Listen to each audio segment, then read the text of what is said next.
Working with a PhD or a master's student over time is exhilarating, it's a great creative dialogue, but it's also pretty stressful for supervisors.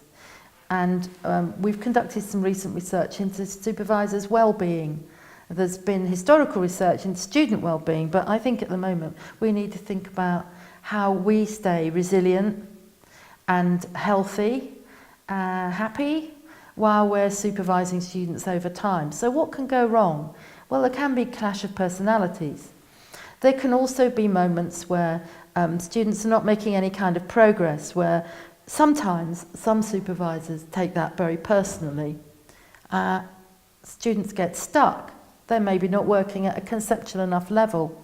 It's interesting that it's postgraduate supervisors who take that quite often as being some kind of critique of their own behaviour, and it might well be that we haven't supported them enough. It could be we haven't nudged them enough, but it could also be that they're working on it, or it's too hard for them. So it actually might not be your fault.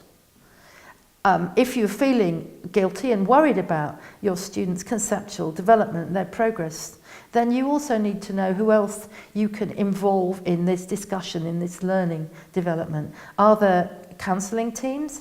Are there others who will support their writing? Will enabling them to join a community of other students take the stress off you, because they're sharing many of their confusions and their stuck places with others who are in their peer group, and can get a lot of support from them before they come to you, perhaps with another level of an issue, or perhaps they just solve the issue and get on with the work. So some of the stresses that supervisors report then are to do with student progress. And as I've suggested, they can turn to other people. We can have straightforward discussions with them. We can also understand that students do at different points, like we do, get stuck in their learning, and it's perfectly normal. So finding ways of opening up those conversations, but not necessarily thinking it's entirely your fault.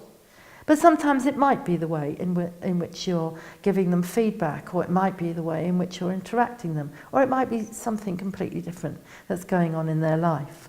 So our well-being and our stress levels are sometimes improved if we find out what the issues are, and if we share the burden with encouraging students to talk to others, or we share the burden with other supervisors in a supervisor community. So that's kind of strange sort of postgraduate supervision problem. We also have other stresses, such as too much work to do, trying to fit supervision in with all the other demands of undergraduate teaching, our own time management, our own stress management when supervising the students comes at a pitch point when we're also marking exams or actually carrying out a lot of administrative work. So some of these solutions that supervisors I've discussed this with have come up with are not very surprising, and they're standard comments really about resilience and well-being, going beyond those conceptual, complex kind of cognitive issues we just discussed. It's about work-life balance, being available for students, but telling them when you're available, and not being available 24/7, perhaps having online office hours, being there certainly in the office hours that you've set up.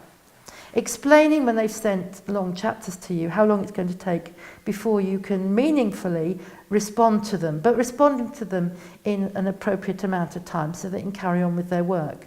So it's making things very clear, expectations clear, time for your response and feedback clear, how often they can see you clear, the agendas and things you're going to talk about.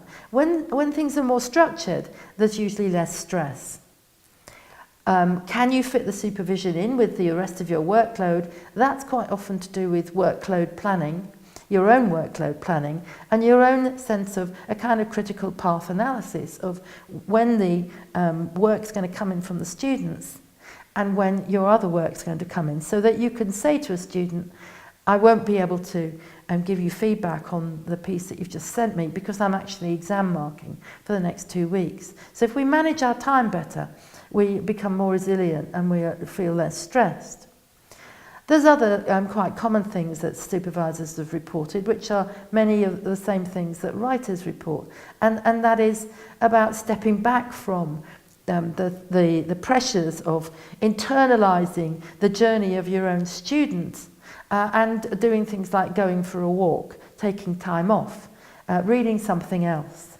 So things that de-stress you and encourage your well-being in other contexts are also going to help in your role as a supervisor. It's just that the most unusual bit is where we align our thinking processes with that of the student and feel we're stuck in the project like they are. And at that point, we need to discuss it with them and turn them back to taking ownership and doing more reading and perhaps asking them to engage with the community. Because not every stuck student is your fault. And so sometimes they need to move on with our support, with clarifications of expectations. And we also need to make sure that we're resilient and healthy throughout this process, or it could become overwhelming and not as developmental as I think it should be for us too.